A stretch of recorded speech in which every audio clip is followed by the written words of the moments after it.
Welcome to Bharati channel. ఏదైతే ఎన్నికల ప్రచారంలో భాగంగా ఈరోజు కేసీఆర్ గారు నిజామాబాద్కి రాబోతూ ఉన్నారు. దీనికి సంబంధించి ఇప్పటికే డిచ్పల్లి నియోజకవర్గంలో అనేక ఏర్పాట్లతో సహా పూర్తిగా వస్తూ ఉన్నాయి. దీనికి సంబంధించి ప్రజా ఆశీర్వాద సభలో ఇప్పటికే పూర్తి స్థాయిలో పనులైతే శరవేగంగా జరుగుతూ ఉన్నాయి. దీనికి సంబంధించిన ఏర్పాట్లు ఇప్పటికే అర్బన్ ఎమ్మెల్యే బిగాల గణేష్ గుప్తా కావచ్చు, అదేవిధంగా రూరల్ ఎమ్మెల్యే బాజిరెడ్డి గోవర్ధన్ సైతం ఇక్కడ పరిస్థితుల గురించి క్షుణ్ణంగా పరీక్షిస్తూ ఉన్నారు. ఇప్పటికే డాగ్ స్క్వాడ్కి సంబంధించి కూడా ఇక్కడ పూర్తి స్థాయిలో క్షుణ్ణంగా పరిశీలిస్తూ ఉన్నారు. ఎలాంటి అవాంఛనీయ సంఘటనలు జరగకుండా ఇప్పటికే పూర్తి స్థాయిలో కట్టుదిట్టి చర్యలను అయితే చూపిస్తూ ఉన్నారు. జిల్లాలోని అన్ని నియోజకవర్గాల్లో ఇప్పుడు బోధన్ కావచ్చు, అదేవిధంగా నిజామాబాద్ అర్బన్ నుంచి కావచ్చు, రూరల్ ప్రాంతాల నుంచి ఇక్కడికి ప్రజలు పెద్ద మొత్తంలో వచ్చే అవకాశం ఉంది. దాదాపు 20 నుంచి 30 వేల మంది ప్రజలైతే రాబోతూ ఉన్నారని చెప్పేసి ప్రాథమికంగా అయితే తెలుస్తుంది. దీనికి సంబంధించిన ఏర్పాట్లు ఇప్పటికే పోలీస్ అధికారులు అయితే క్షుణ్ణంగా పరిశీలిస్తున్న పరిస్థితే ఉంది. ప్రజా ఆశీర్వాద సభలో భాగంగా ఇక్కడ పరిస్థితులను క్షుణ్ణంగా పరిశీలించడానికి పూర్తి స్థాయిలో సీనియర్ బీఆర్ఎస్ నాయకులు రామకిషన్ రావు గారు ఉన్నారు. సార్, ఎట్లా ఉన్నాయి ఏర్పాట్లు సంబంధించి? జై తెలంగాణ. రోజు 3 నుంచి 4 సభలు జరుగుతున్నాయి, ఆశీర్వాద సభలు మనం చూస్తున్నాము. ప్రతి దగ్గర వాలంటరీగా 50,000 నుంచి 60,000 వరకు మరి తెలంగాణ ప్రజలు మరి ఆడపడుచులు కానీ అన్నదమ్ములు కానీ రావడం జరుగుతున్నది. ఎందుకంటే కేసీఆర్ రావాలి, కేసీఆర్ని చూడాలి, కేసీఆర్ మాటలు వినాలన్న ఆతృతతో ప్రతి సభను జయప్రదం చేస్తున్నారు, చూస్తున్నాము. ఈరోజు మరి ఈరోజు 3 సభలైనా కానీ ఇక్కడ ప్రతి చోట ఇప్పుడు మనం ఇక్కడ డిచ్పల్లిలో ఉన్నాము. ఎందుకంటే రూరల్ ఏదైతే కాన్స్టిట్యుయెన్సీలో ఈరోజు సభ ఉన్నది కాబట్టి 3వ సభ కాబట్టి మరి గొప్పగా అరేంజ్మెంట్లు కూడా చాలా గొప్పగా జరుగుతున్నాయి. మరి ఈ సభలను చూస్తుంటే ప్రతిపక్షాలకు మరి గుండె గుబ్బేలమంటున్నది. ఎందుకంటే ఇంత ఆర్భాటం లేకుండా జనం రావడం అనేది, సభలు జయప్రదం చేయడం అనేది కేసీఆర్ యొక్క పథకాలు గొప్పగా ఉన్నాయి కాబట్టి ఆకర్షితులై రావడం జరుగుతున్నది. రైట్. అంటే బోధన్లో కావచ్చు, అదేవిధంగా అర్బన్లో కావచ్చు, నేను చూసుకున్నట్లయితే చాలామంది ఎక్కువగా ఈ ఎలక్షన్లను దృష్టిలో పెట్టుకోకుండా సీఎం కేసీఆర్ గారిని అయితే చూడడానికి అయితే వస్తున్నారు. ఇక్కడ పరిస్థితి మాట్లాడుకున్నట్లయితే ఎంతమంది వచ్చే అవకాశం ఉందేమన్నా? వాలంటరీ పెద్ద ఎత్తున, ఎందుకంటే వాలంటరీ రావడం జరుగుతున్నది. ప్రతి చోట 50 నుంచి 60 వేల మంది వారే మరి ఎటువంటి ప్రలోభాలకు లోను కాకుండా వాళ్ళే వాలంటరీగా రావడం జరుగుతున్నది కాబట్టి సుమారు 50 నుంచి 60 వేల వరకు సభకు రావచ్చు. అంటే ఇప్పుడు ప్రతిపక్షాల గురించి మాట్లాడినట్లయితే చాలా కౌంటర్లు కూడా ఇవ్వడం జరుగుతూ ఉంది సీఎం కేసీఆర్ గారు. దీనిపైన మీ అభిప్రాయం ఏంటి? అసలు ప్రతిపక్షాల కౌంటర్ అంటే మనం చూస్తున్నాము. ఎట్లా మాట్లాడుతున్నారంటే ఒక సభ్యత సంస్కారం లేకుండా కేసీఆర్ గారు ప్రతి సభలో హుందాగా మాట్లాడుతున్నారు. మరి ప్రతి సభలో ప్రజల గురించి వారి సందేశంలో ఆలోచించండి. మరి ఈ 9.5 సంవత్సరాలు 10 సంవత్సరాలు తెలంగాణ వచ్చిన తర్వాత తెలంగాణ బాగుపడిందా లేదా అనేది 1-2 సార్లు చర్చకు పెట్టుకొని మరి అప్పటికి ఇప్పటికి చాలా మార్పు వచ్చింది కాబట్టి అన్ని రంగాలలో అభివృద్ధి చెందింది కాబట్టి అది రైతాంగం కానీ, ఇటు మామూలుగా పెన్షనర్స్ కానీ, కళ్యాణ లక్ష్మి కానీ ఎన్నో పథకాలున్నాయి. ఈ రోజున చూస్తుంటే మరి 32 కొత్త పథకాలు కలుపుకుంటే 32 పథకాలున్నాయి. సరే, 32 పథకాల్లో 1-2 అటు ఇటు కావచ్చు. ఎందుకంటే తెలంగాణ కాబట్టి, కొత్త తెలంగాణ కాబట్టి 9.5 సంవత్సరాల బాలుడు అనుకో బాలిక అనుకో కాబట్టి మునుముందు కూడా మరి ప్రజలు 3వసారి హ్యాట్రిక్ చేస్తే ఇంకా బాగా చేస్తాడు, ఇంకా అందరి క్షేమం కోరుతారనే ఆలోచనలో ప్రజలు ఉన్నారు. సరే, ఏదైతే సంక్షేమ పథకాలకు సంబంధించి మాట్లాడినట్లయితే బంగారు తెలంగాణకు అడుగులేసే దిశలో సీఎం కేసీఆర్ గారు అడుగులేస్తూ ఉన్నారు. దీనికి సంబంధించి అంటే ఎక్కడ చూసినా కూడా ఇప్పుడు నిజామాబాద్లో ఎక్కడ ఒక 4 గుమ్మిగిడినా కూడా బీఆర్ఎస్కి సంబంధించి వాళ్ళు డిస్కస్ చేస్తూ ఉన్నారు. అసలు ప్రజలకు సంబంధించి అసలు ప్రజానాడు ఎట్లా ఉండబోతుంది ఈ రాబోయే ఎలక్షన్లో? ప్రజానాడికి పోతే ఈ రోజున చూస్తున్నాము. ఎందుకంటే ప్రతి గ్రామంలో కానీ పట్టణాలలో కానీ 1000 ఇండ్లుంటే 950 ఇండ్ల వరకు ఏదో ఒక పథకం లబ్ధి పొందుతున్నారు. రైతు కానీ, కళ్యాణ లక్ష్మి కానీ, పెన్షన్ కానీ, లేకపోతే బీమా కానీ అనేక రకాలమైన మరి పథకాలు పోతున్నాయి. కాబట్టి వాళ్ళ మనసులలో మాత్రము కేసీఆర్ రావాలి, కేసీఆర్ వస్తేనే మా పెద్ద కొడుకు కాబట్టి, కేసీఆర్ వస్తేనే మాకు మా అన్న కాబట్టి అన్ని విధాల మాకు మంచి జరుగుతున్న ఆలోచనలో ఉన్నారు. లోపల అన్ని పార్టీలకు పోతారు, తప్పదు. ప్రజలు అన్నప్పుడు ఏ పార్టీకి పోయినా కానీ పోతారు. కాబట్టి అయినా కేసీఆరే మా దేవుడు, కేసీఆరే బంగారు తెలంగాణ తెస్తున్నాడు కాబట్టి ఆయన మనసు ఆయనకే ఓటేద్దాం అనేది మనసులో ఉంది. రైట్. ఏదైతే సంక్షేమ పథకాల విషయంలో ప్రతి ఇంటికి 1 నుంచి 2 సంక్షేమ పథకాలు అయితే రావడం జరిగిందని చెప్పేసి బీఆర్ఎస్ నాయకులు ప్రతి దాంట్లో చెప్తా ఉన్నారు. కానీ ప్రతిపక్ష పార్టీలకు సంబంధించి మాట్లాడినట్లయితే ఎక్కడ కూడా ఇలాంటి సంక్షేమ పథకాలు రావట్లేదని చెప్పేసి ప్రతిపక్షాలు చెప్తా ఉన్నారు. వాళ్ళకి ఎలాంటి సమాధానం చెప్తారు మీరు? ప్రజలకి వీళ్ళు అడిగితే చెప్తారు వస్తున్నాయో రావు, ఎందుకంటే వారు ఏది చెప్పినా కానీ ప్రతిదీ అబద్ధం ఆడుతున్నారు, ఏమీ లేదంటున్నారు. ఉదాహరణకు ఒక చిన్న విషయము, కాళేశ్వరం ప్రాజెక్టుకు 1,00,000 కోట్ల రూపాయలు మరి దుర్వినియోగం జరిగింది, ఫ్రాడ్ జరిగింది అంటున్నారు. ఆ ప్రాజెక్టుకు మొత్తం అన్ని చోట్ల కలిపి 80,000 కోట్లు అవుతే 1,00,000 తిన్నారు అంటున్నారు. మరి మిగతా నిర్మాణం అంతా గాలికి పడ్డదే, చూమంతుడితో పడ్డదే. అంటే వాళ్ళ మాటలకి ఏమైనా అర్థం ఉందా?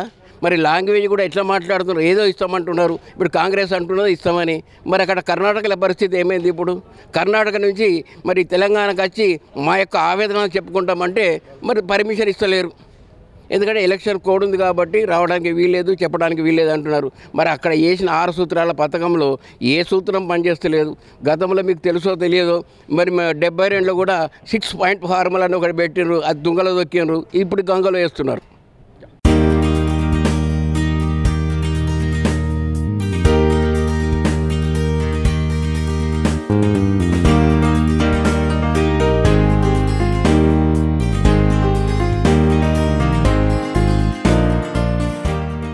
ఏర్పాట్లకు సంబంధించి అదేవిధంగా 40 నుంచి 45 వేల మంది కార్యకర్తలు రాబోతూ ఉన్నారు, ప్రజలు రాబోతూ ఉన్నారు చుట్టుపక్కల మండలాల నుంచి. ఎట్లా అనిపిస్తూ ఉంది?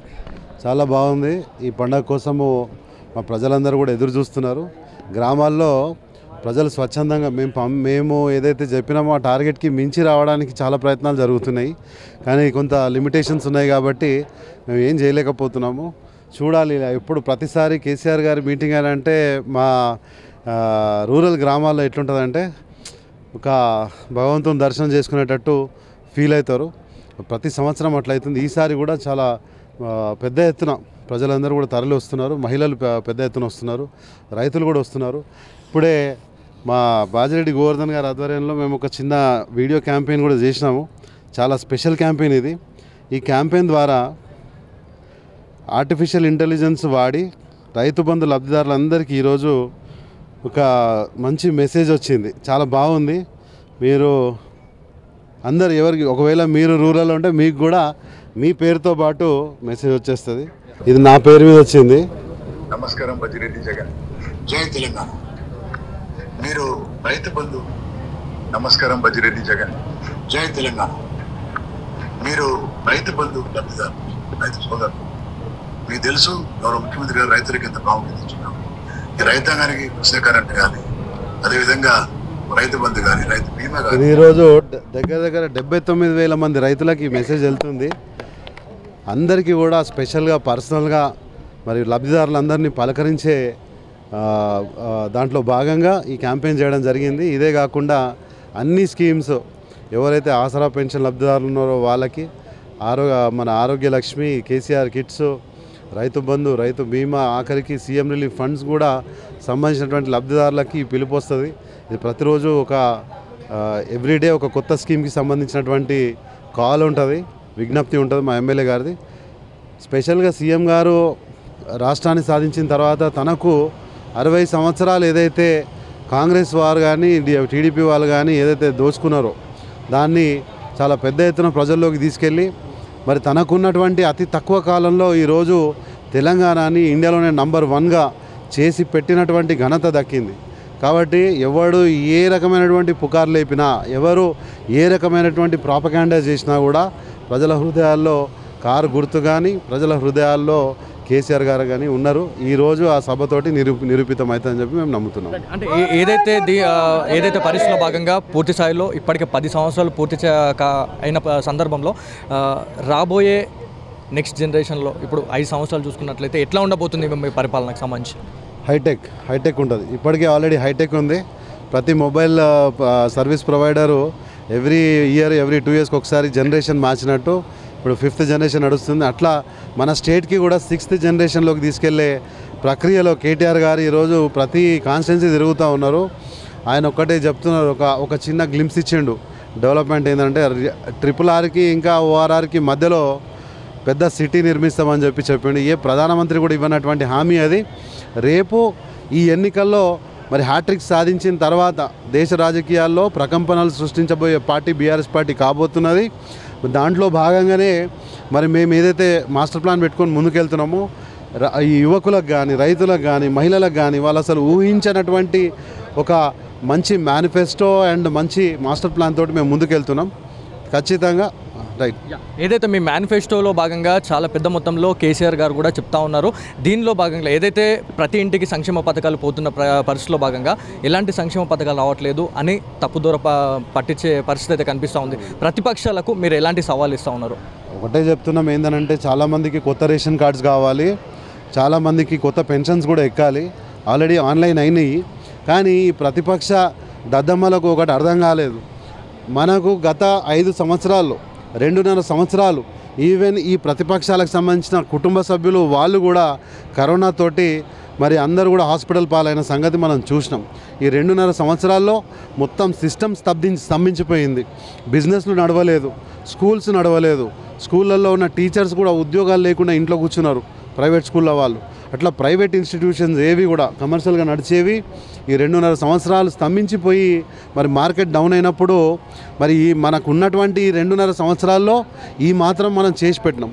ఒకటి, మన కొత్త వాళ్ళకు రాకున్నా కూడా పాతగా ఇంతకుముందు గతంలో ఎక్కినటువంటి పెన్షన్స్ కానీ, గతంలో ఉన్నటువంటి రేషన్ కార్డ్స్ కానీ, వాళ్ళకు రావాల్సినటువంటి స్కీమ్స్ కానీ ఎక్కడ కూడా ఆగకుండా ఇచ్చినటువంటి ఘనత బీఆర్ఎస్ పార్టీ ప్రభుత్వంకే దక్కుతుంది.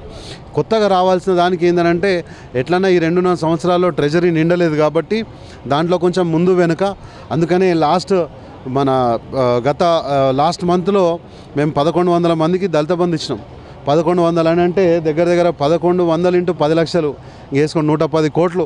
మా ఎమ్మెల్యే గారు ఇట్లా ఒక సంతకం పెట్టేస్తే 110 కోట్ల రూపాయలు దళిత కుటుంబాలకు అంది ఈరోజు రేపు డబ్బులు పడేందుకు రెడీగా ఉన్నాయి. వాళ్ళ జీవితాలు మారిపోయే రోజు ఇప్పుడు వచ్చే నవంబర్ 30 తర్వాత ఎప్పుడైతే రిజల్ట్ వస్తుందో దాని తర్వాత ఆటోమేటిక్ వాళ్ళ మొత్తం అకౌంట్లలో బీసీ బంధు కానీ, దళిత బంధు కానీ, గృహలక్ష్మి కానీ పడిపోతాయి. ఇది ఒకటి గుర్తుపెట్టుకోవాలి. ప్రతిపక్షాలకు ఏం పని లేదు. వాళ్ళకి అసలు రైతులు ఏ స్టేజ్ మోటార్స్ వాడతారు, ఎంత పవర్ ఉన్న మోటార్ వాడతారో కూడా అవగాహన లేనటువంటి నాయకులు ఈరోజు నాయకత్వం వహిస్తున్నారు. వాళ్ళు ఒకడేమో మసీలు దవ్వమంటాడు, ఒకడేమో 3 గంటల కరెంట్ సరిపోతుంది అంటాడు. సో వాళ్ళు చెప్పే మాటలు ఎవరు వింటలేరు. ప్రజల గుండెల్లో మనసులో పెట్టుకుంటున్నారు. వాళ్ళ ముందట వాళ్ళకి చెప్తున్నారు, కానీ ప్రజలు మనసులో పెట్టుకున్నారు. రేపు కార్ బటన్ లోపలికి పోతుంది, ప్రతి ఈవీఎం కార్ బటన్ లోపలికి పోతుంది. Thank you sir. ఏదైతే మనం చూస్తున్న పరిస్థితిలో భాగంగా నిజామాబాద్ జిల్లాలోనే కాకుండా తెలంగాణ రాష్ట్ర వ్యాప్తంగా గులాబీ జెండా ఎగరబోతుంది అని చెప్పేసి ఇప్పటికే బాజెట్టి గోవర్ధన్ సైతం చెప్తా ఉన్నారు.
ప్రజా ఆశీర్వాద సభలో పాల్గొనడానికి మనకి ఎమ్మెల్సీ విజయ్ గౌడ్ గారు కూడా మనతో అందుబాటులో ఉన్నారు. సార్ చెప్పండి, ఎట్లా ఉన్నాయి ఏర్పాట్లు ఎట్లా ఉన్నాయి, అసలు ఎట్లా ఉండబోతుంది ప్రోగ్రామ్కి సంబంధించి? గ్రామాల నుంచి పెద్ద ఎత్తున మాకు ఇదివరకే సంక్షేమ కార్యక్రమాలు ఇస్తున్నాడు, అభివృద్ధి కార్యక్రమాలు చేసిండు.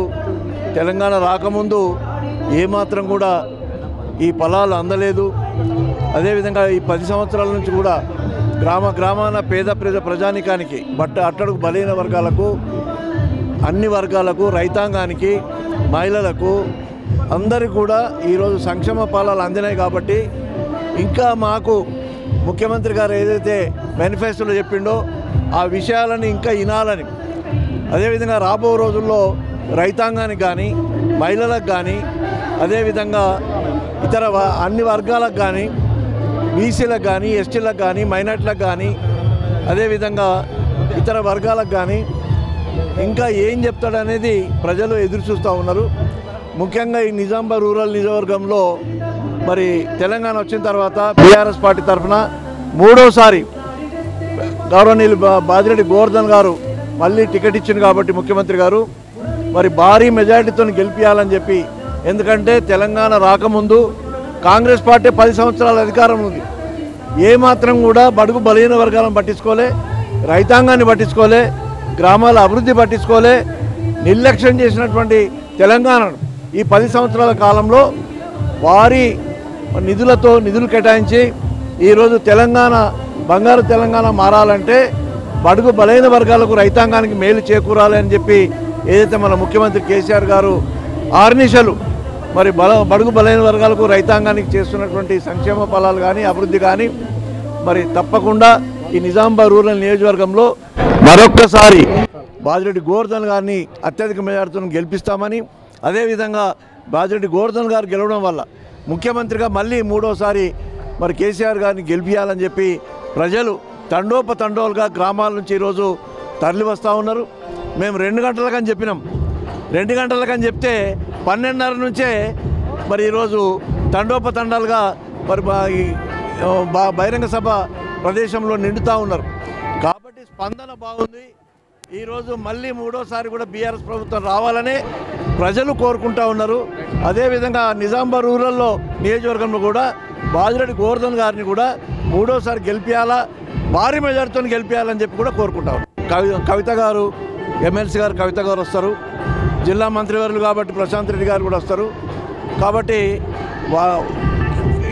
అందరు వచ్చినా మరి ఈరోజు ముఖ్యమంత్రి కేసీఆర్ గారి యొక్క ప్రసంగం వినటానికి వారు ఇప్పటికే 10 సంవత్సరాలు ఒక నమ్మకాన్ని విశ్వాసాన్ని ప్రజలకు ఈరోజు ఏదైతే మనకు అమలు చేసినటువంటి కార్యక్రమాలు ఉన్నాయో ఇంకా ముఖ్యమంత్రి గారిని చూడాలని, ముఖ్యమంత్రి గారిని రాబో రోజుల్లో మళ్ళీ మూడోసారి ముఖ్యమంత్రిగా మరి చూడాలనే కోరికతోని, అదేవిధంగా నిజామాబాద్ రూరల్లో కూడా మరి బాజిరెడ్డి గోవర్ధన్ గారిని మూడోసారి గెలిపించుకోవాలనే తపనతోని కోరికతోని ఈరోజు తండోపతండాలుగా ప్రజలు మరి నిజామాబాద్ రూరల్లో ఉన్నటువంటి 7 మండలాల నుంచి ఈరోజు తరలి వస్తూ ఉన్నారు. తప్పకుండా గ్రాండ్ సక్సెస్ అవుతుంది. మరి ప్రజల దీవెన మళ్ళీ బీఆర్ఎస్ పార్టీకి తప్పకుండా ఉంటుంది. మరి బాజిరెడ్డి గోవర్ధన్ గారు భారీ మెజార్టీతో గెలుస్తారని చెప్పి కూడా సందర్భంగా తెలియజేస్తాం. ఇప్పుడు చైర్మన్ గారు కూడా ఉన్నారు. ఎట్లా అనిపిస్తుంది సార్ ఇట్లా ప్రజా ఆశీర్వాద సభకి? ఏదైతే మీరు 2 గంటలు అని చెప్పేసి అన్నారు, కాకపోతే 12 గంటల నుంచే ప్రజలు పెద్ద మొత్తంలో వచ్చారు. ఎట్లా అనిపిస్తూ ఉంది? ఈ ప్రజా ఆశీర్వాద సభకు ఎప్పుడైతే మనము ఊహించుకుంటున్నామో, మేము 2-2:30కు రమ్మంటే ప్రజలు 12:30 నుంచే వస్తున్నారు. స్వచ్ఛందంగా ప్రజలు కేసీఆర్కు బాజిరెడ్డి గోవర్ధన్కు ఆశీర్వదిద్దామని, ఈడికెళ్ళి మా సత్తా ఏందో చూపిద్దామని ముఖ్యంగా ఆడపడుచులు అండ్ పురుషులు అందరు కలిసి ఈ సభకు ఎప్పుడు కని విని ఎరగని రీతిలో ఈ డిచ్పల్లి విలేజ్లో జరుగుతున్న ఈ ప్రజా ఆశీర్వాద సభ ఊహించని కన్నా ఎక్కువ వస్తుంది. మేము ఊహించింది కూడా అంతే, దానికన్నా ఎక్కువ ప్రజలు వస్తున్నారు. రేపు రాబోయే రోజుల్లో ఓట్ల రూపంలో మినిమం నా పర్సనల్ అంచనా 40 నుంచి 50 వేల మెజార్టీతోని బాజిరెడ్డి గోవర్ధన్ని గెలిపిస్తారు ప్రజలు అని నేను అనుకుంటున్నాను. ఏదేమైనా నెక్స్ట్ బాజిరెడ్డి గోవర్ధన్ గారు మినిస్టర్ కావాలని, అదేవిధంగా మూడోసారి కేసీఆర్ సీఎం కావాలని మా అందరి దృఢ సంకల్పము. ప్రజలు ఆశీర్వదిస్తారు. ఈ సభ సక్సెస్ అంతకన్నా ఎక్కువ అవుతుందని ఆశిస్తున్నాం. పెద్ద మొత్తంలో ఈ సభ నిర్వహిస్తూ పోతా ఉన్నారు. దాదాపు 40 నుంచి 45 వేల మంది రాబోతూ ఉన్నారు. ఎట్లా ఉన్నాయి ఏర్పాట్లకు సంబంధించి? చాలా బాగా ఏర్పాట్లు చాలా బాగా ఉన్నాయి. ఏదైతే ఈరోజు సీఎం గారు రాక 2 గంటల సమయం చెప్పినప్పటికి కూడా ఈ ప్రజా ఆశీర్వాద సభ ఈ డిచ్పల్లి నియోజకవర్గంలో మరి బాజిరెడ్డి గోవర్ధన్ గారి యొక్క నాయకత్వంలో అద్భుతంగా ఏంటంటే ఒకటి గౌరవ ముఖ్యమంత్రి కేసీఆర్ గారు చేస్తున్న అభివృద్ధి పని కానీ, మరి రూరల్లో నియోజకవర్గంలో బాజిరెడ్డి గోవర్ధన్ గారి యొక్క అభిమానులు కానీ అతని యొక్క అభివృద్ధిని చూసి మరి వాళ్ళు ఉత్సాహంతో 2 గంటల సమయం చెప్పినా కానీ 12 గంటల నుంచే చాలా భారీ ఎత్తున ఆల్రెడీ జనాలు రావడం అవుతుంది. మరి సారుకు రాకముందే మొత్తానికి ఇదంతా కూడా ఇక్కడ ఉన్న ప్రాంగణం మొత్తం కూడా నిండిపోయే రకంగా కనిపిస్తుంది. ఒకటి తెలంగాణ వచ్చినప్పటి నుంచి కూడా ఎక్కడ చూసినా అభివృద్ధి, మరి ఏదైతే నమ్మకం అన్నది కూడా ప్రజలకు చాలా కుదిరింది. మరి ఏదైతే బీజేపీ కానీ కాంగ్రెస్ కానీ అబద్ధ మాటలు తెలంగాణలో నమ్మే రకంగా లేదు. ముఖ్యంగా దాని యొక్క అభిమానంతో ఈరోజు ఇంత జనాలు ఇంత ప్రజలు కనిపిస్తున్నారు. చాలా సంతోషంగా ఉంది మాకైతే. మరి బాజిరెడ్డి గోవర్ధన్ గారు మరి అన్న వ్యక్తి మరి ఎక్కడ కూడా పోటీ చేసినా కానీ మరి గెలిచే క్యాండిడేట్ కాబట్టి అది కూడా మా యొక్క నిజామాబాద్ రూరల్ యొక్క ప్రజానీకంకు అదృష్టంగా భావిస్తున్నాము. మరి ఇప్పుడు ఈ 5వ ఎమ్మెల్యే అంటే బీఆర్ఎస్ పార్టీ నుంచి 3వసారి, అంతకుముందు 2 సార్లు చేసిండు, 5వసారి ఎమ్మెల్యే గారు కాబట్టి ఆయన 50,000 పైచుల్క మెజార్టీతో గెలిచే అవకాశం ఉంది. మరి రానున్న రోజుల్లో కూడా మంత్రి పదవి కూడా ఇస్తారని సీఎం గారు కేసీఆర్ గారు అన్నట్లు మరి అందరికి కూడా గట్టి నమ్మకం ఉంది. మరి ఖచ్చితంగా గట్టి మెజార్టీ ఇచ్చి కూడా మా రూరల్ నుంచి మరి మంత్రి పదవి కోసం మేము పోరాటం చేస్తామని తెలియజేస్తున్నాను. ఏదైతే తెలంగాణ రాష్ట్ర వ్యాప్తంగా అదేవిధంగా నిజామాబాద్ జిల్లాలో గులాబీ జెండా ఎగరబోతుందనే దానికి అసలు నెక్స్ట్ వచ్చే ఎలక్షన్లో చూసుకున్నట్లయితే ఏదైతే మీ రాష్ట్రం ఏర్పడిన తర్వాత మళ్ళీ ఎట్లా ఉండబోతా ఉంది? ఖచ్చితంగా రాబోయే రోజుల్లో మరి ఏదైతే గతంలో ఇచ్చిన మెజార్టీ ప్రకారంగా చూస్తే ఇప్పుడు కూడా 80 నుంచి 90 సీట్లు ఖచ్చితంగా తెలంగాణ రాష్ట్రంలో రాబోతున్నాయి. మరి గట్టిగా కూడా ఏదైతే ఇప్పుడు తాటాకు చప్పుళ్ళు అన్నట్టు ఏదైతే కాంగ్రెస్ కానీ బీజేపీ కానీ ఏదో తెలంగాణలో ఏర్పాటు చేసిన సంక్షేమ పథకాలతో వాళ్ళు ఒక జిరాక్స్ కొట్టి మరి వాటిని ప్రజల్లోకి తీసుకెళ్తున్నారు. కానీ ప్రజల్లో నమ్మే రకంగా లేదు. ఖచ్చితంగా ఏదైతే కర్ణాటక ఎలక్షన్లో వాళ్ళు ఇచ్చిన హామీ ప్రకారంగా అక్కడ ఖచ్చితంగా ఫెయిల్ అయ్యారు. వాళ్ళు కరెంటు విషయంలో కానీ మరి సంక్షేమ పథకాల విషయంలో కానీ ఎక్కడైనా వాళ్ళు ఫెయిల్ అయ్యారని ప్రజలందరూ గమనిస్తున్నారు. ఏది ఎక్కడ ప్రజలు మరి ఇన్నా కానీ ఖచ్చితంగా వాళ్ళ మనసు నిండా వాళ్ళ హృదయం నిండా కూడా మరి కేవలము కారు గుర్తు మరి టీఆర్ఎస్ పార్టీకే మేము పూర్తి మద్దతు అని కూడా ఈరోజు తెలంగాణ యావత్తు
భాగంగా మనతో అందుబాటులో ఇందల్వై ఎంపీపీ గారు కూడా ఉన్నారు, రమేష్ నాయక్ గారు.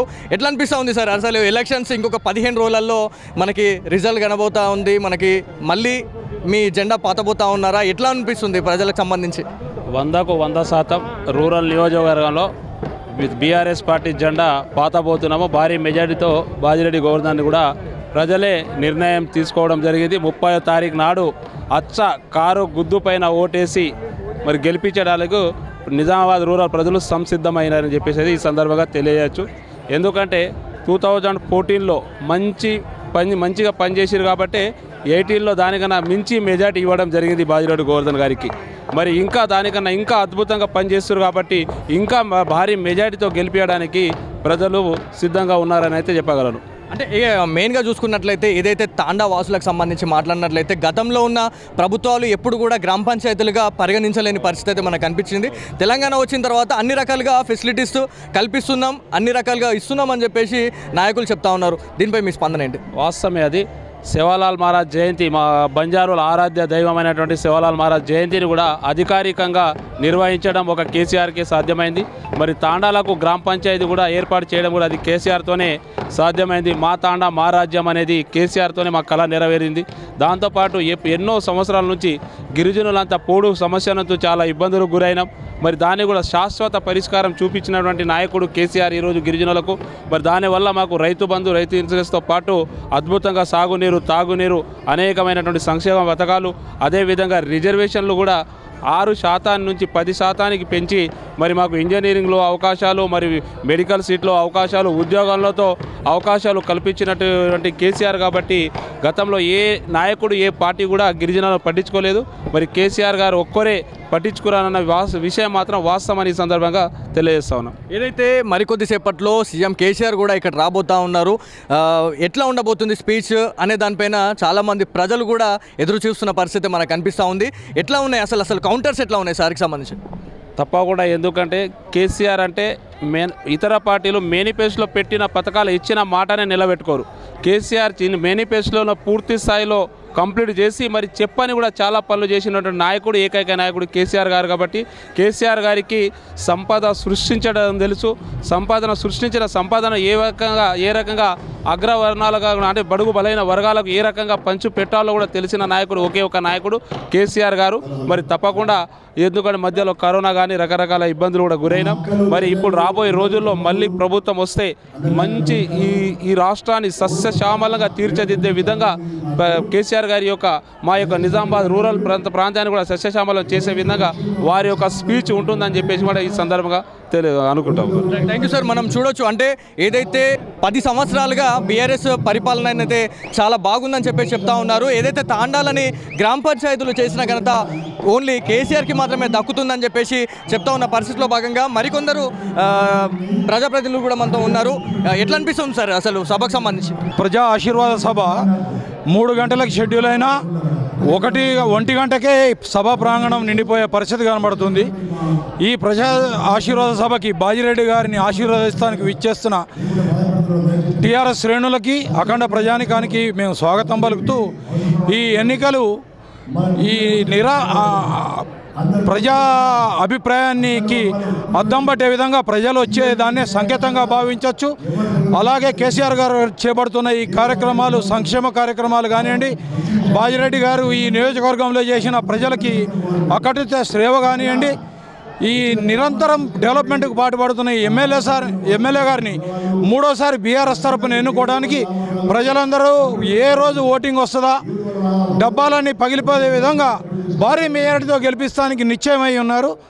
ఈ బాజిరెడ్డి గారి విజయం తథ్యమని ఈ ప్రజా బలమే నిరూపిస్తుందని తెలియజేస్తూ కృతజ్ఞతలు తెలియజేస్తున్నాను. ఏదైతే మాస్ లీడర్గా మన బాజిరెడ్డి గోవర్ధన్ రెడ్డికి కూడా మనకి పేరు ఉండడం జరిగింది.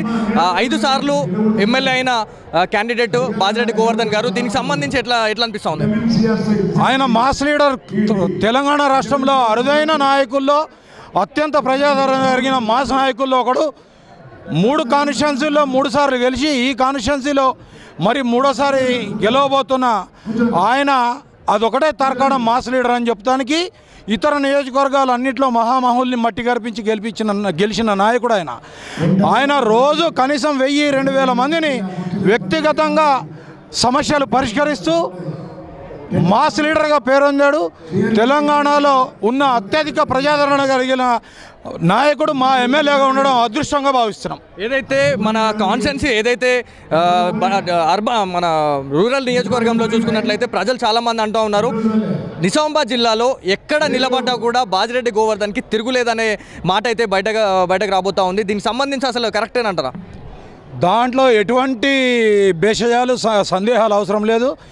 ఆయన ఈ నియోజకవర్గంలో చేపట్టిన అభివృద్ధి కార్యక్రమాలే ఆయనను గెలిపిస్తానికి మూలం. ఈ నిజామాబాద్ కాన్స్టిట్యున్సీలో ప్రతి కనెక్టివిటీ, రోడ్ల విషయంలో తీసుకోండి, వాటర్ విషయంలో తీసుకొనియండి, పేదవాళ్ళకి కళ్యాణ్ లక్ష్మి కానివ్వండి, షాదీ ముబారక్ కానివ్వండి, పేదవాళ్ళకి ప్రతి కార్యక్రమం చేరువలోకి తీసుకొచ్చే విధంగా ఆయన కృషి చేశాడు. కాబట్టి ప్రప్రథమంగా నిజామాబాద్లో ఇవాళ గెలిచే నాయకుల్లో, తెలంగాణలో కూడా ఫస్ట్ 20-30 మంది గెలిచే నాయకుల్లో ఆయన పేరుంది అని మాకు తెలిసింది.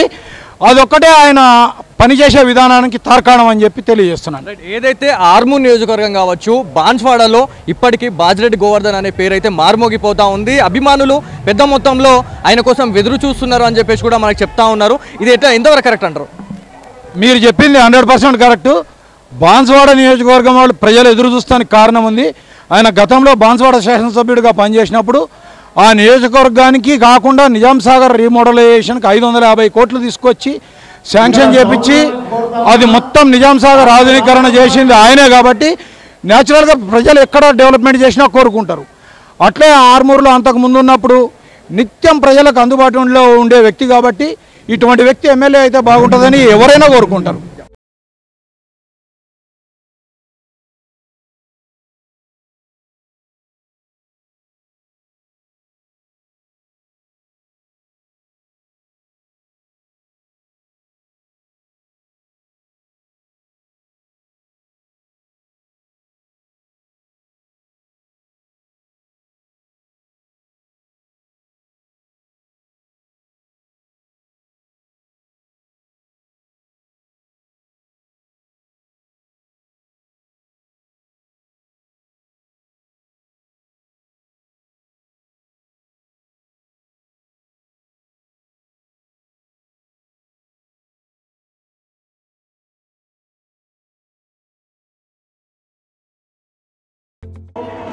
పసి పిల్లల నుండి పండు ముసలోళ్ళ దాకా అందరినీ ఆదరించే ఇంటి పెద్ద తీరు సరికారు మానవతకు మారు పేరు కేసీఆర్ సారు మల్ల మల్ల రావాలి మనసు గల్ల సరికారు. అందరూ గట్టిగా తప్పట్టు కొట్టాలి ఒకసారి. మికునకు మికు మికు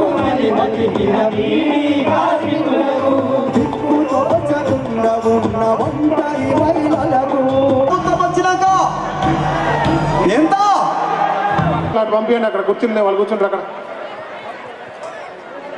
ఇటు రైట్ సైడ్ నుంచి రానియద్దు. ఇళ్ళకు ఈ దారిలోకి రానిచ్చుడు ఆపండి. అక్కడ ఆపేసేయండి. వీళ్ళకి రాని. మన తెలంగాణ ప్రభుత్వం వచ్చిన తర్వాత మనం ఏమైనా అడిగినామా? మాకు 200 నుంచి 2000 కావాలి సార్, 2 నుంచి 3 కావాలి.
నీ జనను మాకు వరమై నీలాగే మా పల్లెకు వెలుగై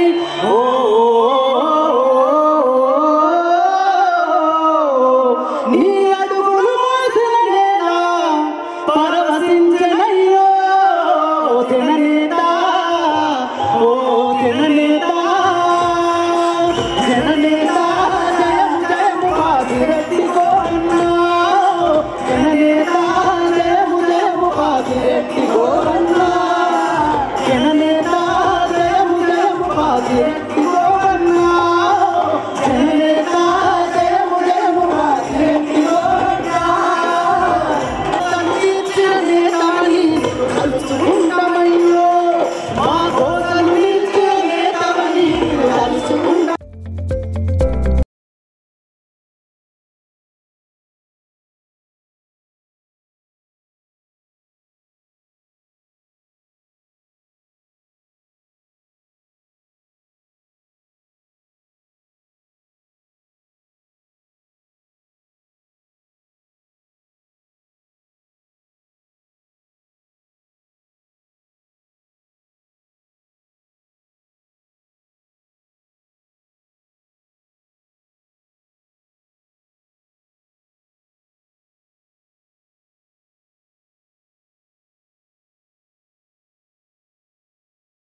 अब వాదతి కంటే పాఠం చాలా ప్రాముఖ్యత వచ్చా కాబట్టి बाजीरेड्डी गोवर्धन गुరించి सार गुరించి प्रति रोहिणी और गीता बोलच आपण गोरमाटर आवाज काय को आपण दम काय को आपण देखा लेणो रेडी येतायचे पाभियां सेड राम राम साउंड आरी कोणी అయితే మేక కోర్లేరిచు బియా बाजीरेड्डी बियान ओट घालगन कोर्लेरिचु फर्स्ट ऑफ ऑल आयो रे बिया बाजीरेड्डी आयो रे बिया बाजीरेड्डी आयो रे बिया आरो रे बिया केसीआर आरो रे बिया केसीआर आरो रे बिया आयो रे बिया बाजीरेड्डी आयो रे बिया बाजीरेड्डी आयो रे बिया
ఈ భారతదేశంలో 75 సంవత్సరాల స్వతంత్ర భారతదేశంలో హాస్టళ్లలో సన్న బియ్యం బువ్వ పెట్టిందంటే అది కేవలం మన ముఖ్యమంత్రి కేసీఆర్ గారు మాత్రమే.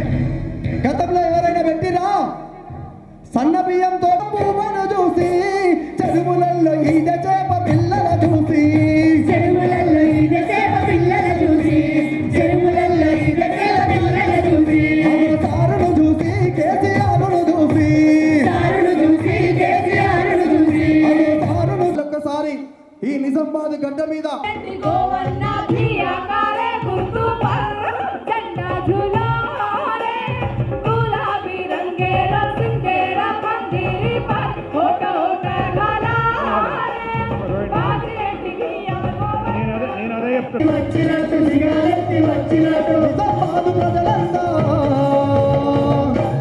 ఎంతమందరు నిజామాబాద్లో బాజిరెడ్డి గోవన్నతో చెంగు నడిపెనో నగాదారిలో కాలు గుర్తుకై ప్రతి పల్లెలో తెలంగాణ పల్లెల పొద్దు పొడిసెనో నగాదారిలో కోరు నడిపెనో నగాదారిలో తెలంగాణ రాష్ట్రముకై కోరు చేసెనో నగాదారిలో తెలంగాణకై ప్రతి పల్లెలో తెలంగాణ పల్లె కూడా దక్కనట్టే ఉంది డిస్ప్లేని చూస్తే. డిచ్చుపల్లి జనమంతా కారుకే మా ఓటంటూ కారుకే మా ఓటంటూ కారుకే మా ఓటంటూ డిచ్చుపల్లి జనమంతా కారుకే మా ఓటంటూ కారుకే మా ఓటంటూ కారుకే మా ఓటంటూ రెడ్డి గోవన్నతో జనమంతా కదిలినారు కై ప్రతి పల్లెలో తెలంగాణ పల్లెలలో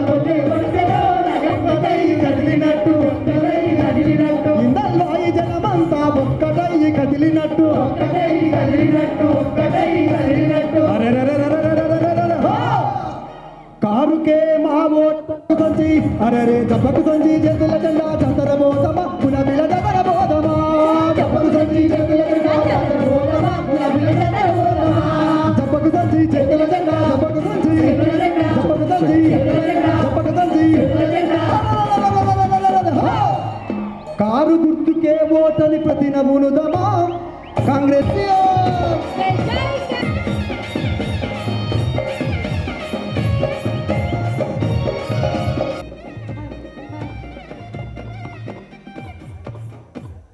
రైతు బంధు పథకంతో వెన్నెల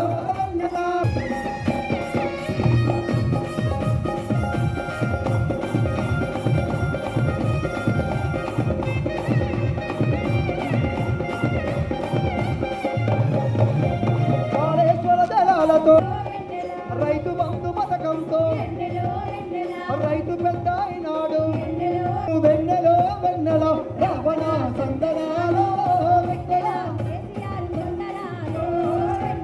రావణ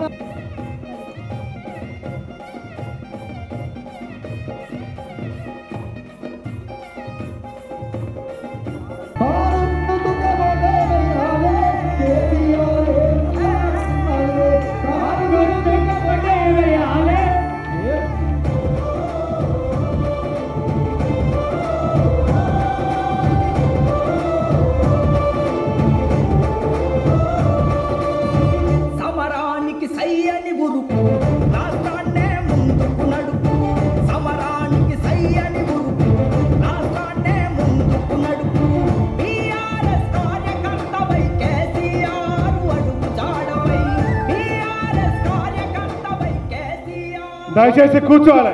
ఇంతకుముందు ఎట్లా కూర్చున్నారో అట్లా కూర్చోవాలి. ఎక్కడి వాళ్ళు అక్కడ కుర్చీల మీద దిగాలి బాబు, దిగాలి. ఎక్కడి వాళ్ళు అక్కడ కూర్చోవాలండి ప్లీజ్. మీరు కూడా తమ్ముడు కూర్చోవాలి ప్లీజ్. బాబా ఫోన్ లాపాయి బాబు, కూర్చో. ఫోన్ లాప్ కూర్చో ప్లీజ్. కూర్చోవాలి, అక్కడ కూర్చోబెట్టు. తమ్ముడు ఇక్కడ మీరు కూడా అడ్డం ఉండొద్దు అనుకోలకు, కూర్చోండి. వల్ల మూడవసారి నాకు టికెట్ ఇచ్చి మీ ఆశీర్వాదం కోసం పంపడం జరిగింది. మరి మీ అందరి ఆశీర్వాదం నాకు కావాలని మనవి చేస్తూ మరి వారు బహుజన సౌండ్ పెట్టు.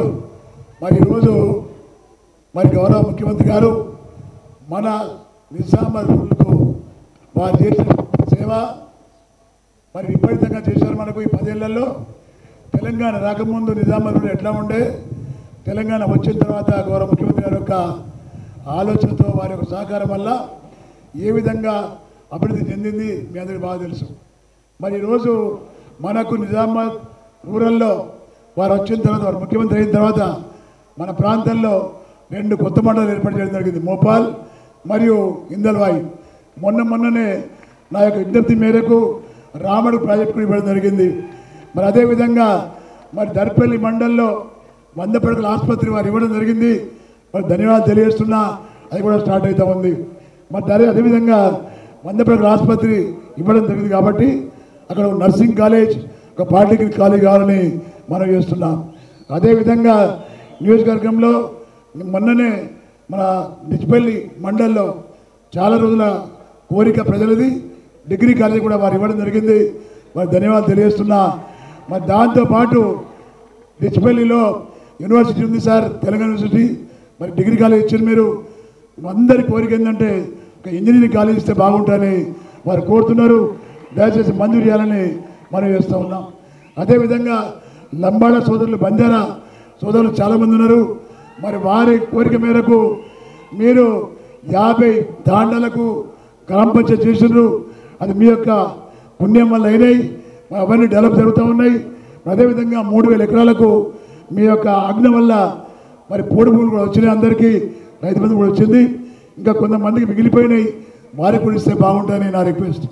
అదేవిధంగా ఎక్కువ సంఖ్యలో ఎస్టీలు ఉంటారు కాబట్టి వారి రిక్వెస్ట్ ఏంటంటే మరి గవర్నమెంట్లో ఇది రాష్ట్ర స్థాయిలో మంచి పోస్ట్ ఒకటి కావాలంటారు కాబట్టి మీ యొక్క దయ కావాలని కోరుతున్నాను.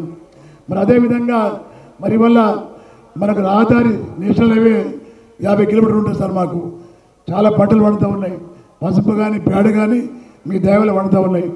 వారి కోరిక ఏంటంటే మంది కోరిక, చాలామంది అన్ఎంప్లాయిడ్ యూత్ ఉన్నారు. ఫుడ్ ప్రాసెసింగ్ యూనిట్ మనకు పెడితే దాని అన్ఎంప్లాయిడ్ యూత్ కూడా ఉద్యోగాలు వస్తాయని మనం వేస్తున్నాం. అదేవిధంగా దక్కరాన్పల్లి మండల్లో చిరకాల కోరిక సార్, ఆ మండల్లో విమానాశ్రయం కోసం చాలా రోజుల నుంచి ఎదురు చూస్తున్నారు. పాజిటివ్ రిపోర్ట్ వచ్చింది. మీరు దయచేసి మీరు నాకు చెప్పడం జరిగింది, సెంట్రల్ గవర్నమెంట్ ఇవ్వకుండా 100 కోట్ల పర్వాలేదు నేను ఇస్తా, పాజిరెడ్డి గారు అన్నారు కాబట్టి తప్పకుండా దాన్ని కూడా ప్రకటించాలని కోరుతున్నాం. అదేవిధంగా మరి ఈరోజు మరి చక్కరన్పల్లి మండలంలో వివాదాశ్రయం అయింది. మరి ఇవాళ 17,000 మందికి సార్ 17,000 కోట్ల రూపాయలు రుణమాఫీ ఇవ్వడం జరిగింది. మీరు ఇంకో 4,000 కోట్లు ఉంది. దానికి కారణం కూడా కాంగ్రెస్ పార్టీ. ఇవాళ ఢిల్లీ ఎలక్షన్ కమిషన్కు వారి ఫిర్యాదు ఇవ్వడం వల్ల ఆగిందనే విషయం చాలామంది తెలియదు. అది కూడా చెప్పాలనుకో. చాలామంది కాన్స్టిట్యున్సీలో నిరుపేదలు ఉన్నారు సార్, ఇంటి లేని వాళ్ళు చాలామంది ఉన్నారు. దయచేసి నా కాన్స్టిట్యున్సీకి ఒక 10,000 గృహలక్ష్మి మరి ఇవ్వాలని చెప్పి నేను మనం చేస్తూ ఉన్నాను. నియోజకవర్గంలో మరి మీరు చేసినటువంటి అభివృద్ధి దాదాపుగా 7 బ్రిడ్జిలు ఇచ్చారు సార్. మాకు 17 చెక్ డ్యామ్లు ఇచ్చారు మాకు. మీరు మేము ఎప్పటికీ మర్చిపోలేము. సిరికొండ మండలంలో ఒక ఐటీఐ ఇచ్చారు మీరు మాకు. ఇవన్నీ మేము మర్చిపోలేము సార్. మేము చాలా చాలా ధన్యవాదాలు మీకు. మరి చక్కరాన్పల్లి మండలంలో అప్పుడు నా రిక్వెస్ట్ మేరకు మునిపల్లి గుత్పల్లి లిఫ్ట్ ఇచ్చారు మీరు. అది నత్తనత్త సాగుతుంది, దాన్ని కూడా స్పీడప్ చేయాలని మనం చేస్తున్నాం. రెండో విషయం మరి 21 ప్యాకేజ్ పనులు జరుగుతూ ఉన్నాయి సార్.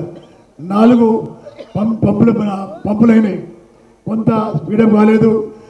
దానిలో ఎవరికైతే భూములు మునుగుతున్నాయో మరి అది రెడీ అయితే 1,00,000 ఎకరాలకు నీళ్ళు వస్తాయి కాబట్టి మరి నిర్వాసితులకు రిహాబిలిటేషన్ స్కీము ప్రకటన ఏది ఉన్నా తర్వాత నేను అడుగుతా. మీరు నాకు ఈ ప్రాంతంలో నాకు 2వసారి గెలిచిన తర్వాత చాలా పోస్ట్ ఇచ్చింది సార్ నాకు. మరి స్టేట్లో క్యాబినెట్ హోదా ఇచ్చి ఆర్టీసీ చైర్మన్ చేసారు. మీ దయ వల్ల ఇవాళ ఆర్టీసీ సిబ్బంది అంతా కూడా మిమ్మల్ని దేవుడిలా కొలుస్తున్నారు.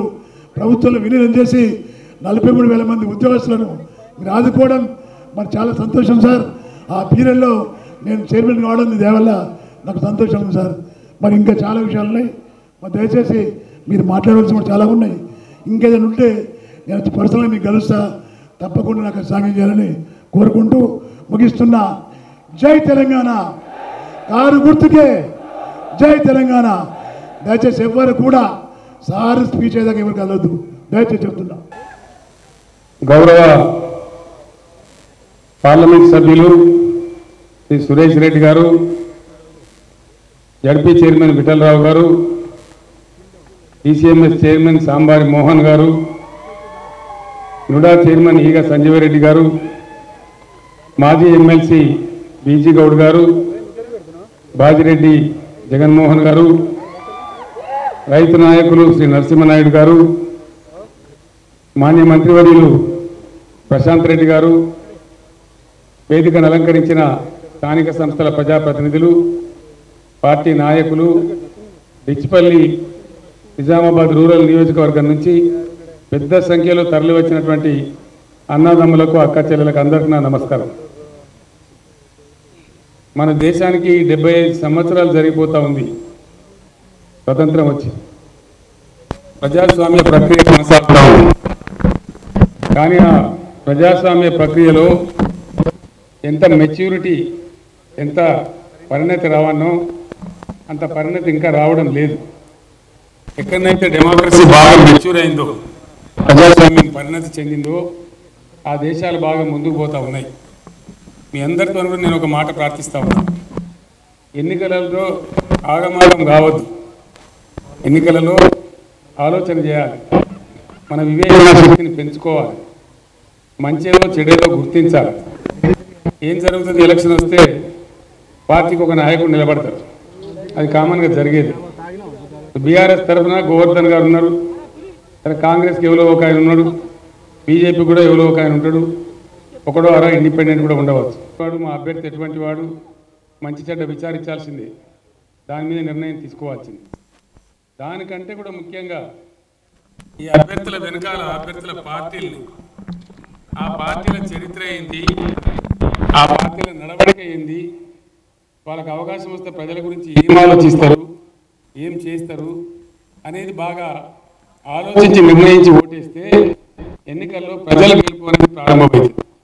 ఎప్పుడైతే ప్రజలు గెలుస్తారో తప్పకుండా ప్రజల ఆకాంక్షలు నెరవేరే అవకాశం ఉంటుంది.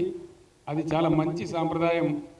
బీఆర్ఎస్ నాయకులను, కార్యకర్తలను, పెద్దలందరూ కూడా నేను కోరుతా ఉన్నా, దయచేసి మీ గ్రామాలలో నేను చెప్పే ఈ 4 మాటలు మీరు చర్చ పెట్టండి. నిజానిజాలు తేల్చి రాయేంటిదో రత్నం ఏంటిదో మీరు నిర్ణయం తీసుకోవాలని నేను కోరుతా ఉన్నా. బీఆర్ఎస్ పార్టీ పుట్టిందే తెలంగాణ ప్రజల కోసం.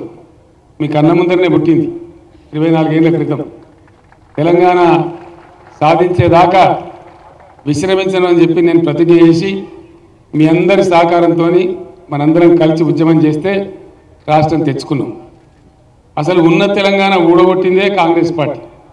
మీ అందరికీ తెలుసా విషయం. 1956లో ఒక తప్పు, భయంకరమైన తప్పు చేసి ఇక్కడ తెలంగాణ కాంగ్రెస్ నాయకులు కళ్ళు మూసుకొని ఉంటే ఆనాడు జబర్దస్తిగా ప్రజలు వద్దు అని మొత్తుకుంటుంటే కూడా ఆంధ్రప్రదేశ్తో కలిపేసినారు. 58 ఏళ్ళు మనం ఎంత గోసపడ్డామో మీకు నేను వేరే చెప్పవలసిన అవసరం లేదు. మనందరం కూడా ఆ బాధలు అనుభవించిన వాళ్ళమే. ఆ తదనంతరం 69లో ఉద్యమం వస్తే 400 మందిని పిట్టలా కాల్చి చంపినారు, లక్షలాది మందిని జైళ్ళలో పెట్టినారు. అది కూడా మీకు తెలియని విషయం కాదు. ఆ తదనంతరం మళ్ళీ 2000 సంవత్సరంలో ఉద్యమాన్ని మనం మొదలుపెట్టి ముందుకు పోతే 2004లో మీతో పొత్తు చేసుకుంటాం, తెలంగాణ ఇస్తామని చెప్పి మాట ఇచ్చి పొత్తుకొచ్చినారు. పొత్తు యొక్క ఫలితం వాళ్ళకి లభించింది. ఇక్కడ ఒక అధికారం వచ్చింది, ఢిల్లీలో సెంట్రల్ గవర్నమెంట్ కూడా వచ్చింది. మరి 2005లో 2006లో ఇచ్చేయాలి కదా తెలంగాణ, కానీ ఇయ్యలే.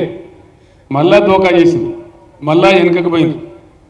టీఆర్ఎస్ పార్టీని చీల్చే ప్రయత్నం చేసినారు, ఎమ్మెల్యేలను కొనే ప్రయత్నం చేసినారు.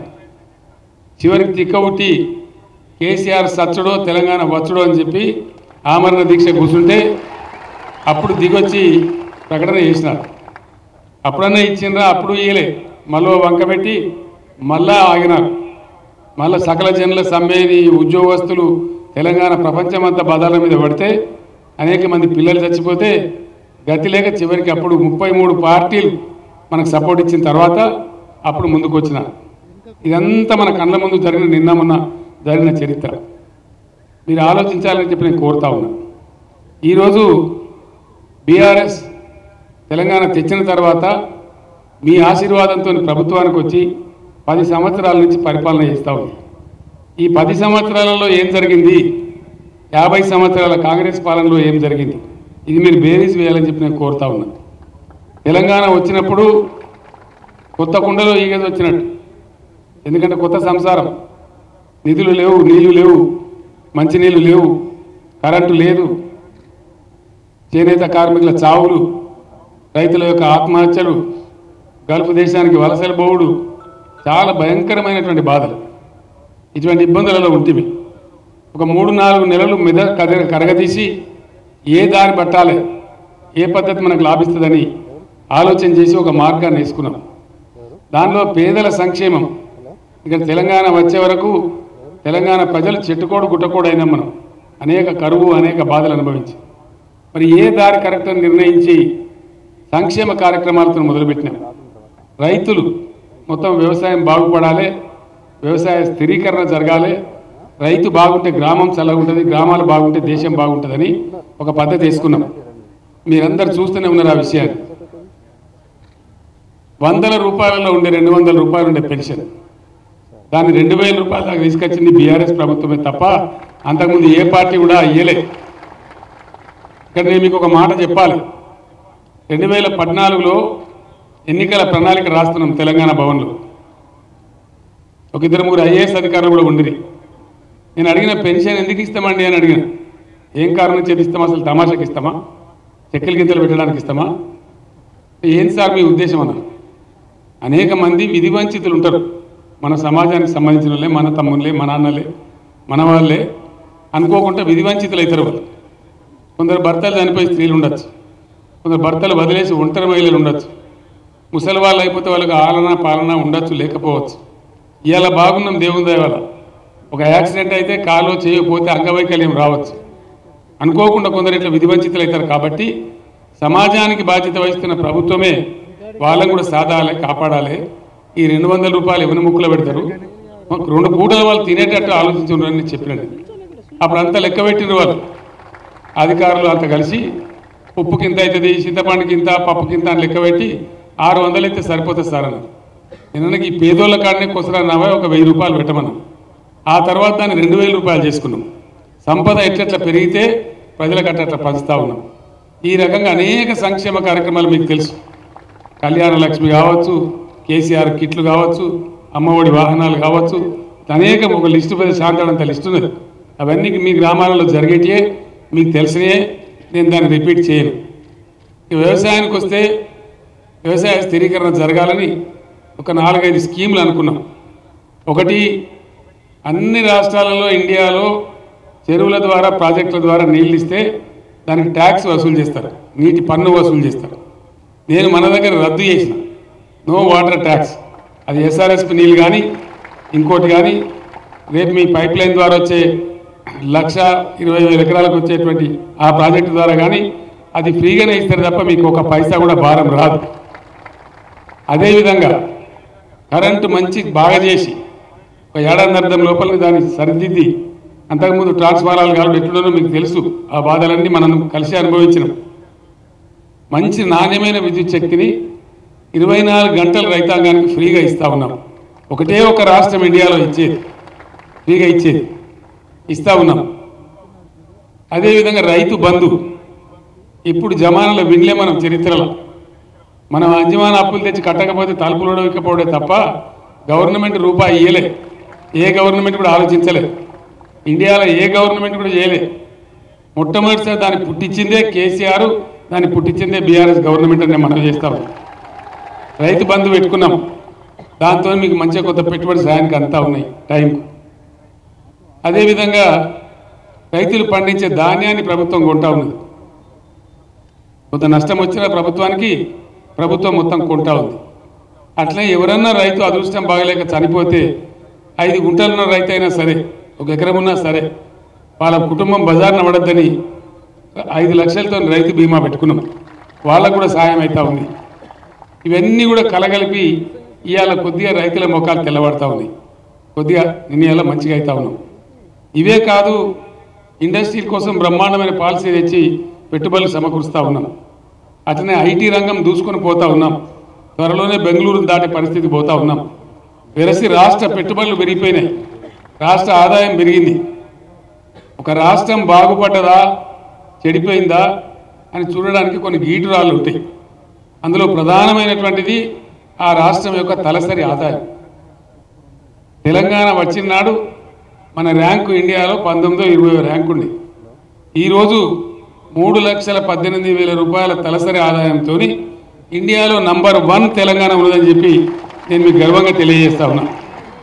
నీ 10 ఏళ్ల కష్టంతో అక్కడ దాకా వచ్చినాం. ఇవాళ కాంగ్రెస్ నాయకులు మాట్లాడుతూ ఉన్నారు, మీరు టీవీలలో చూస్తున్నారు, పేపర్లలో చూస్తున్నారు, బాజాబ్తా చెప్తున్నారు, వాళ్ళు ఉల్లా చెప్తున్నారు, అనుమానం లేకుండా చెప్తున్నారు. నిర్ణయించాల్సింది మీరు. ఇప్పుడు ఏం చెప్తున్నారు? పిసిసి మాజీ అధ్యక్షుడు ఉత్తమ్ కుమార్ రెడ్డి గారు అంటాడు. ఆయన ఏం చెప్తాడు? ఉత్తమ్ కుమార్ రెడ్డి గారు కేసీఆర్కి ఏం పని లేదు, అమూల్యమైనటువంటి ప్రజలు కట్టిన పనులను రైతు బంధు ఇచ్చి దుబారా చేస్తున్నాడు అంటాడు. రైతు బంధు దుబారానా అండి? దుబారానా? వేస్టా? వాళ్ళు వేస్ట్ అంటున్నారు. మరి రైతు బంధు ఉండన్నా? ఖచ్చితంగా ఉండన్నా? రైతు బంధు ఉండాలి. అది 10,000 నుంచి 16,000 కావాలంటే బాజిరెడ్డి గోవర్ధన్ గారు గెలవాలి.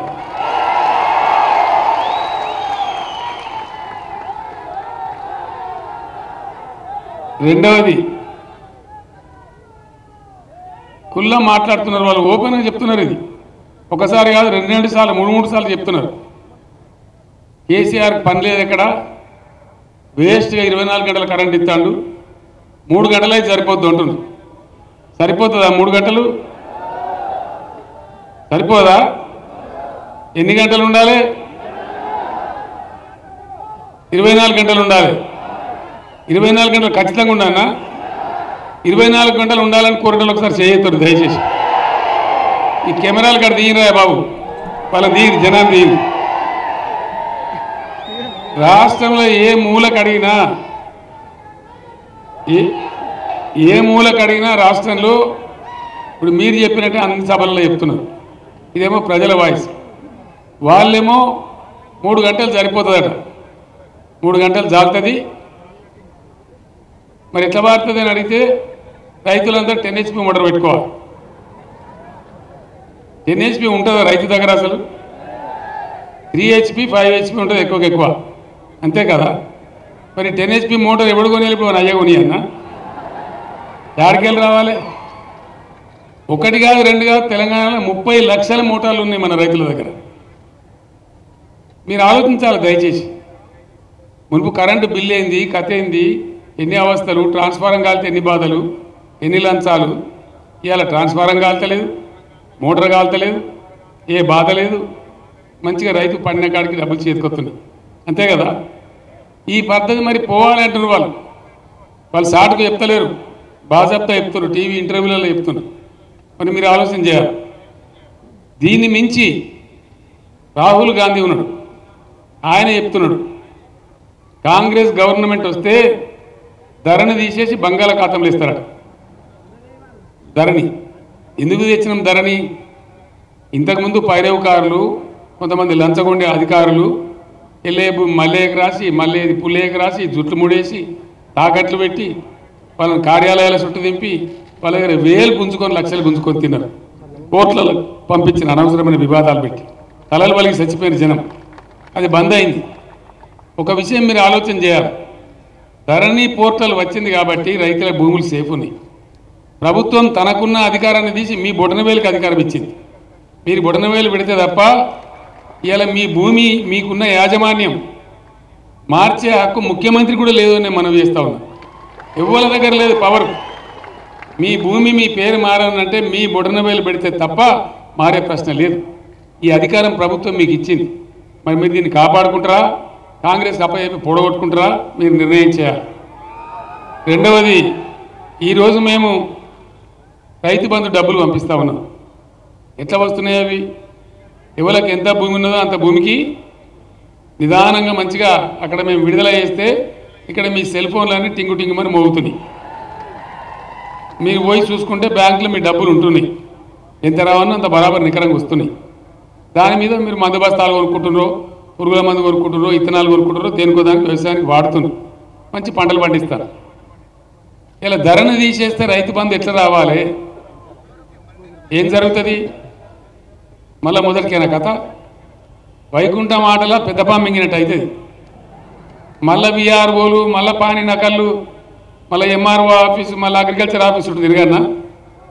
ఇవాళ మీ కడుపులో చల్లగదలకుండా ఏ ఆఫీస్కి పోకుండా మీరు ఎవరికి దరఖాస్తు పెట్టకుండా డైరెక్ట్గా వచ్చి మీ ఖాతాలో పడుతున్నాయి, ఇబ్బంది లేకుండా, ఒక రూపాయి కూడా తగ్గకుండా, ఎవరికి న్యాయ పైసలు లంచం ఇవ్వకుండా. అంటే మళ్ళీ దళారు రాజ్యమే వస్తుందా? కాంగ్రెస్ గవర్నమెంట్ వచ్చినంటే మళ్ళీ భూ కబ్జాలు, మళ్ళీ పైరవకారులు, మళ్ళీ పాత రిజిస్ట్రేషన్ పద్ధతి, పడిగాపులు పడి ఉండాలి, పట్టా కావాలంటే ఏడాది తిరగాలి, దానికి ముట్ట చెప్పాలి. ఇవన్నీ చూసినాం కదా బాధలు. మనం భూమి అమ్మితే లేదా కొంటే రిజిస్ట్రేషన్ అయితే పట్టా కాదు, మళ్ళీ ఎవడో ఆర్డీఓ ఆఫీస్కి పోవాలి, కథ పోవాలి, కార్ఖానా పోవాలి, ఇచ్చడానికి ఇవ్వాలి, లేదా కథ ఇవాళ ఉందా ఆ బాధ? నిమిషాలలో రిజిస్ట్రేషన్ అవుతుంది, నిమిషాలలో మ్యూటేషన్ అవుతుంది, బాజాప్తా వెబ్సైట్లో వచ్చేస్తుంది, దాన్ని ఎవడు కదిలేయలేడు. మరి ఇది తీసేస్తారట వాళ్ళు. ధరనితో తప్పనే మనకన్నా కొనుక్కొని నోట్లో కొనుక్కుంటే సమస్య ఉండదు, పరిష్కారం చేద్దాం, దానికి ఏం ఆటంకం లేదు.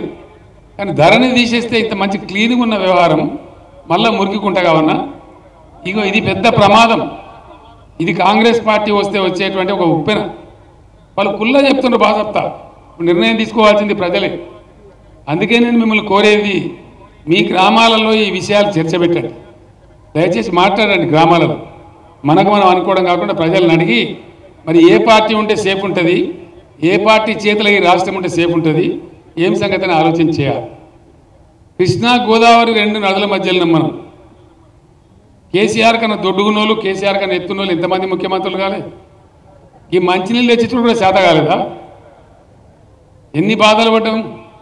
ఆ సర్పంచులు బిల్లులు కట్టలేక ఆ మూటలు కాలుడు, ఒక్కొక్క ఊరు 10 మూటలు 10 బోట్లు బోల్రు, ఒకటి ఎండిపోయారా అంటే ఒకటి ఎత్తిపోయారా అంటే ఎంత బాధ ఉండే మంచినీళ్ళకు. ఈరోజు మరి ఆ బాధ పోయింది కదా మిషన్ భగీరథ ద్వారా. ప్రతి లంబాడి తండలో, ప్రతి గోండు గూడెంలో, ప్రతి ఊర్లో, ప్రతి ఇంటికి నల్లా ఇచ్చి బాజాప్తా నీళ్ళు వస్తున్నాయి కదా. ఈ మాత్రం పని వాళ్ళు ఎందుకు చేయలేదు? ప్రజల మీద కన్సర్న్ ఉంటే ఈ కేసీఆర్ కిట్ ఇవ్వడానికి ఆలోచించండా? ప్రైవేట్ దవాఖానలో కూడా మన ఇష్టం వచ్చిన ఆపరేషన్లు చేసి ఇష్టం వచ్చిన డబ్బులు వసూలు చేసి ఇలా బాధ తప్పింది కదా. అమ్మఒడి వాహనం వచ్చి అమ్మాయిని తీసుకెళ్ళి ప్రసవం చేయించి మళ్ళీ ఇంటి దగ్గర వదిలిపెడుతున్నారు. ఆడపిల్ల ఉడితే 13,000 రూపాయలు ఇస్తున్నారు, మగపిల్లగాడ ఉడితే 12,000 రూపాయలు ఇస్తున్నారు. హాస్పిటల్ డబ్బులు కట్టేది పోయి ఉల్టా గవర్నమెంట్ పైసలు ఇస్తారు. దీంతో ఎంతో బాధ తప్పింది పేదలకు. బాజిరెడ్డి గోవర్ధన్ గారు సీఎం రిలీఫ్ ఫండ్ ఎన్ని వేల మందికి ఇచ్చారు? అయితే ఎన్ని వేల మందికి వచ్చినాయి? ఎదురైన వాళ్ళకల్లా వచ్చింది. ఇది ఎందుకు లేదు? గతంలో కంటి వెలుగు అని ప్రోగ్రాం పెట్టినాం. ఎప్పుడన్నా కళలో కూడా అనుకున్నారా? ప్రభుత్వమే వైద్య బృందాలు పంపించి 3 కోట్ల మందికి పరీక్షలు చేసి బ్రహ్మాండంగా 80 లక్షల మందికి ఫ్రీగా కళ్ళద్దాలు ఇచ్చినాం. ఇవన్నీ మానవీయ కోణంలో జరిగినటువంటి పనులు. ఇలా కళ్యాణ లక్ష్మి కానీ, షాదీ ముబారక్ కానీ వాటికైనా గాడపలకి వెళ్ళారు. బాధలు ఆలోచించి ప్రజల బాధ తగ్గాలని, సంపద ఎట్లా పెరిగితే ఆ సంపదను ప్రజలకు పంచుకుంటూ పోతా ఉన్నాం. ప్రజల సొమ్ము ప్రజలకే చెందాలని చెప్పి ఇన్ని కార్యక్రమాల రూపంలో ఇవాళ ప్రజల మధ్యలోకి వస్తూ ఉన్నాయి.